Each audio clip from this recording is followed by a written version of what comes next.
2015 times magazine ஒரு issue பண்ணாங்க.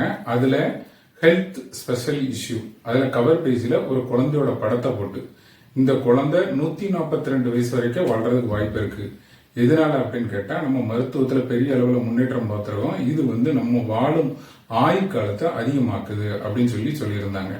நம்ம வாழ்ற ஆயுள் காலம் அதிகமாகிக்கிட்டே போகுது ஒரு பக்கம். இன்னொரு பக்கம் நம்ம சம்பாதிக்கக்கூடிய காலம், ஆக்டிவ் ஏர்னிங் பீரியட் குறைஞ்சிக்கிட்டே வருது.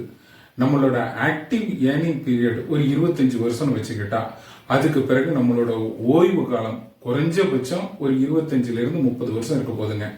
இப்ப இருக்கக்கூடிய மருத்துவ முன்னேற்றத்தினால நம்ம ஆயுட்காலம் அதிகமாகிறதுனால நம்மளோட ஓய்வு காலம் 25 இருந்து 30 வருஷம் இருக்க போகுது. இந்த ஓய்வு காலத்துக்காக நம்ம இப்போ நம்மளோட ஆக்டிவ் ஏர்னிங் பீரியட்ல நம்ம பிளான் பண்ணி இன்வெஸ்ட் பண்ணி அதுக்காக ஒரு பணத்தை சேர்க்கல அப்படின்னா நம்மளோட ஓய்வு காலம் மிகப்பெரிய சிக்கலா போயிடும். இதற்காக இப்பல இருந்தே நம்மளோட ஆக்டிவ் ஏர்னிங் பீரியட்லயே மாதம் 10,000 அப்படின்னு ஒரு 25 ஆண்டுகளுக்கு தொடர்ந்து நீங்க முதலீடு பண்ணிட்டு வந்தீங்கன்னா, அது ஆண்டு வளர்ச்சி விகிதம் 15% வச்சுக்கிட்டீங்கன்னா, நீங்க ஒட்டுமொத்தமா முதலீடு பண்ணி இருக்கிறது 30 லட்சமா இருக்கும்.